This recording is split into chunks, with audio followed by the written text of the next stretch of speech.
Welcome to Hard Script. Support the channel by liking, commenting, and subscribing. I promise even more interesting stories. I used to think marriages ended in explosions. Cheating. Fighting. Someone slamming a door and leaving for good. But mine didn't end that way. Not loudly. Not even visibly. It ended in a moment so quiet, I almost missed it. It was a Thursday. Rain was tapping the windows, slow and steady. I'd come home early from the shop, an old back issue flaring up, and walked into a house that still smelled like her candles. Vanilla bourbon. She used to light it when she cooked. She was sitting at the kitchen table, laptop open, earbuds in. Typing something. Work, I assumed. She didn't look up. Didn't smile. Didn't say, hey, like she used to. That part wasn't new. We'd been off for months, maybe longer. She used to greet me like I was the first man she'd ever loved. Now, I was background noise. But it wasn't until I came back from the bathroom and overheard her voice that something truly shifted. She didn't see me standing there. Didn't know I'd paused in the hallway. I just don't feel anything when he's around, she said. Her voice was low. Flat. Not angry. Just done. A pause. Then her friend replied from the laptop speaker. Then why stay? And my wife laughed. That soft, tired kind of laugh people use when they've already made up their mind. She said, habit. Maybe. He's harmless. Predictable. Just there. She didn't mean for me to hear it. But I did. And here's the part one want men to understand. I didn't walk in. Didn't interrupt. Didn't announce my presence or demand an explanation. I walked out the front door as calmly as I came in. Sat on the porch. Let the rain soak through my shirt until it matched the numb in my chest. I didn't cry. I didn't panic. But something went still inside me. Not broken. Redirected. Because in that moment, I realized. She wasn't my wife anymore. She was just someone who used to love me and didn't know how to say she'd stopped. So I didn't fight for her. I started planning my disappearance. Not revenge. Not theatrics. Just the kind of exit she wouldn't notice until it was too late. And while she laughed on that call, assuming she had time, I began the one thing no one sees coming from a quiet man. I started erasing myself. Carefully. Completely. Without a word. I didn't move out. Didn't pack a bag. Didn't slam a single door. I stayed. That's what makes this kind of exit so effective. You don't rush. You don't explain. You just shift. Over the next week, I kept everything the same on the outside. I made coffee like I always did. Took out the trash. Even fixed the bathroom light she kept ignoring. Because this wasn't about appearances. It was about control. The first thing I took from her was my attention. Not in a petty way. Not to hurt.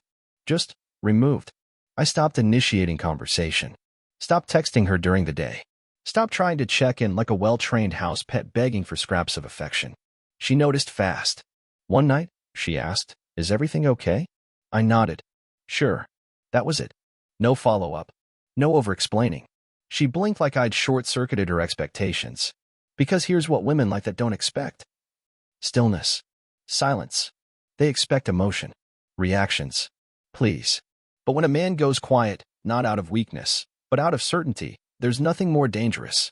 That weekend, I took a drive. No destination. No plan.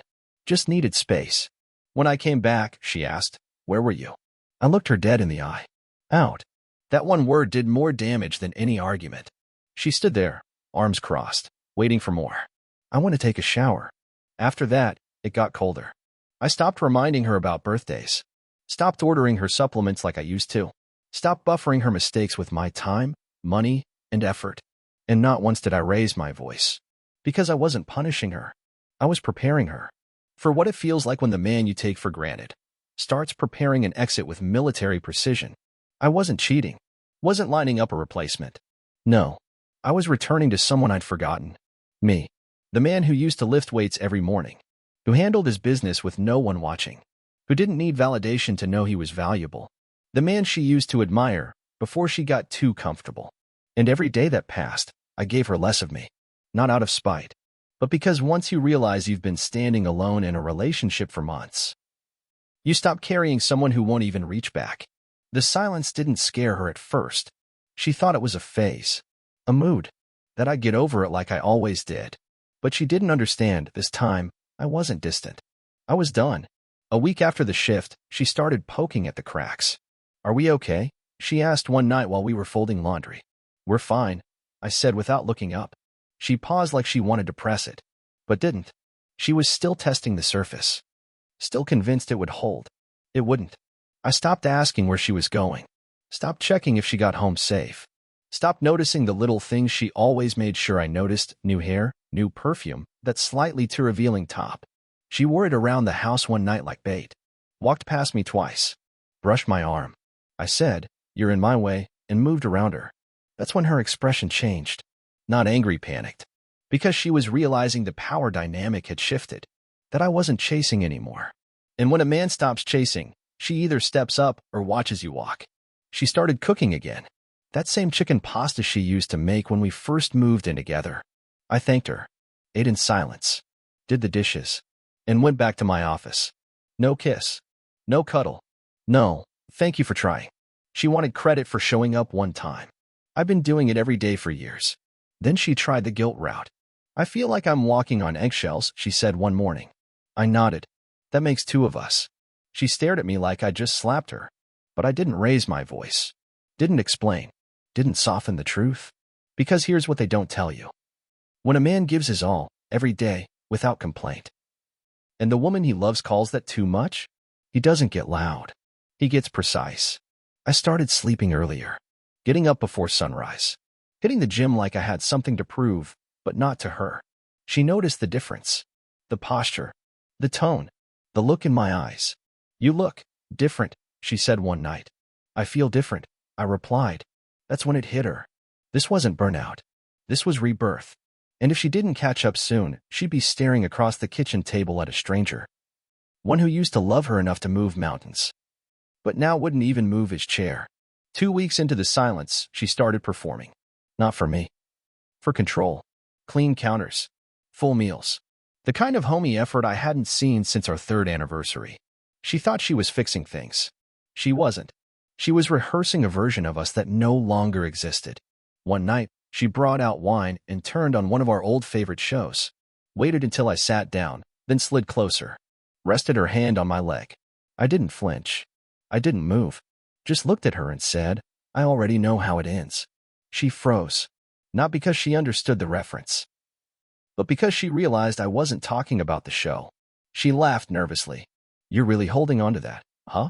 Holding on, I said, setting my glass down. I let go weeks ago. She tried to brush it off. Said something about stress, hormones, miscommunication. All the usual excuses. But I didn't argue. I didn't engage. Because here's what she didn't understand yet. When a man starts choosing silence over correction, he's not tired. He's finished. I went back to reading. She sat beside me, suddenly small. Uncertain, but still not sorry. She didn't apologize for what she said. She never did. She just tried to outlast the silence. But silence isn't a tactic. It's a verdict. The next morning, she made breakfast, bacon, eggs, pancakes, the full spread. I took a plate. Ate in silence. She watched every bite like it was a test I was failing.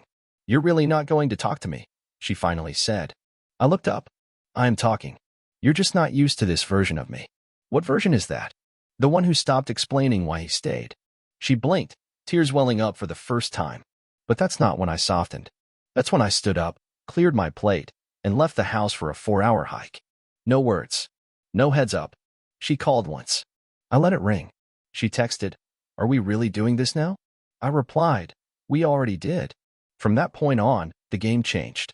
Because when a man realizes his presence is a gift, he stops offering it to people who treat it like furniture. She had called me a shadow. But now? Now the lights were on, and I was no longer in the room. She thought silence meant I was sulking, that my quiet was some kind of emotional cold shoulder. But she was wrong. I wasn't retreating. I was rebuilding. Quietly. Precisely. Like a man laying bricks in the dark. While she watched the surface, stillness, politeness, function. I was laying the groundwork for a life without her in it. It started small. I opened a new checking account. Rerouted half my paycheck. Filed a change of address with the post office, P.O. box only. Not a move. A staging area. I rented a storage unit under my middle name. Boxed up the pieces of me she never even noticed. My books. My tools. My records. My photos. I didn't take everything. Just the things I knew she'd never remember missing. The ones that actually mattered to me. I still mowed the lawn. Still cleaned the gutters. Still made the coffee every morning like clockwork. But I stopped asking how she wanted it. I stopped reminding her about her dentist appointment. Stopped bringing home her favorite bottle of wine. Stopped checking the car for oil. None of it was revenge. It was a reset. She said I made her feel trapped. So I gave her space. Not the kind she asked for, the kind she couldn't come back from. She started to notice the tension, finally. Started asking questions. You okay? Why are you up so early? Are you mad at me or something? I always answered the same way. Calm. Controlled. Civil. Nope. Just getting some fresh air. All good. And the more normal I sounded, the more uneasy she became. She started leaving her phone face up, laughing louder when I walked into her room, dressing nicer at home, like it was date night. It wasn't. The man she was trying to impress? He was already gone. I wasn't cheating. I wasn't even looking. Because I wasn't interested in a replacement. I was interested in becoming someone unrecognizable to the woman who stopped seeing me. I didn't ghost her. I became something worse. A man she used to know, who now lived in the same house, but never turned the lights on in her direction again. 3 months ago, if she asked me what was wrong, I would have dropped everything to explain. No? I barely looked up from my laptop. She stood in the hallway, arms crossed, pretending to be calm, but her voice cracked halfway through the first sentence. Are we okay? I didn't blink. Of course. She waited. Hoped I'd open the door wider. It just doesn't feel like we are. I shrugged. What do you want me to say? Whatever speech she'd practiced died right there. Because this wasn't tension. It was erosion. I wasn't angry. I wasn't bitter. I was simply unavailable. She stared at me. Really stared. Like she was trying to find the man she married. Behind the steady calm of someone she no longer recognized. Her voice asked questions. But her eyes already knew the answers. She noticed the early gym sessions. The quiet drives. The new haircut. The way I didn't wait for her anymore when we walked toward the car. She thought I was cheating. She checked my phone one night when I left it on the counter. There was nothing. And that scared her even more. Because if it wasn't another woman, then it was worse. It meant I simply didn't need her. I wasn't punishing her. I wasn't teaching a lesson. I was done participating in a performance. She invited me to her parents' anniversary dinner. I told her, I've got plans. She blinked. You've never missed one of their dinners. I nodded. Don't think I'm expected there anymore. That hit her. Because she knew it was true. Her parents never asked what happened. But they looked at her differently. Because I hadn't raged. Hadn't cheated. Hadn't abandoned. I had just pulled back. And that's the thing about quiet men. When we pull back, the room changes temperature. She tried to win me back the only way she knew how. By pretending nothing happened. She folded my shirts perfectly. Left fresh coffee in a thermos. Brought home my favorite snacks. But I didn't bite. Because I wasn't starving. Not anymore. She once told someone she felt crowded by my presence. Now she sat across from me at dinner. Quiet, waiting, searching for a signal. And I gave her one. I smiled. Polite. Final. And then I cleared my plate and left the room. Without saying a word. Because she didn't deserve an argument. She deserved absence. The quiet kind. The kind you can't yell through. Or charm through. Or cry through. Only notice. When it's already too late. She watched me now like I was a stranger. Not the man she married. Not the man she dismissed. Just someone she no longer understood. She started asking questions she used to never care about. Why are you always dressed like you're going somewhere? Who were you texting just now? Why are you so quiet all the time? My answers were calm. Direct. I like how I feel. No one important. Nothing to say. Each word was a scalpel. Because I wasn't creating drama. I was removing oxygen. She used to think I'd never leave. That silence meant guilt. That a man pulling back was still reaching in some way. But I wasn't reaching. I was done. And she felt it. Not in the loud ways. No slammed doors. No threats. No long speeches. Just subtraction. One day, she came home and noticed I'd taken all my books from the living room shelf. Said nothing. Just stood there staring at the empty space. Another day, she asked why the house felt colder. I didn't answer. Because she wasn't asking about temperature. She asked if I was punishing her. I smiled. No. Punishment takes effort. That scared her more than yelling ever could. Because she saw it now. This wasn't a reaction. It was a replacement. I wasn't replacing her with another woman. I was replacing the life I built around her. And she wasn't part of the new blueprint. She started reaching. Soft touches. Half-finished compliments. Laughs that didn't reach her eyes. She wore makeup to the grocery store. Made dinner twice in 1 week. Even asked about my mother, who she used to ignore. But I didn't react. Because by then, I wasn't interested in recovery. I was documenting the decline. Not for court. Not for friends. Just for myself. Every small attempt she made. Too late. Because the man she neglected? He didn't want revenge. He just wanted out, with dignity intact. She tried one last play. She wore that dress. The one from our anniversary trip. Red. Fitted.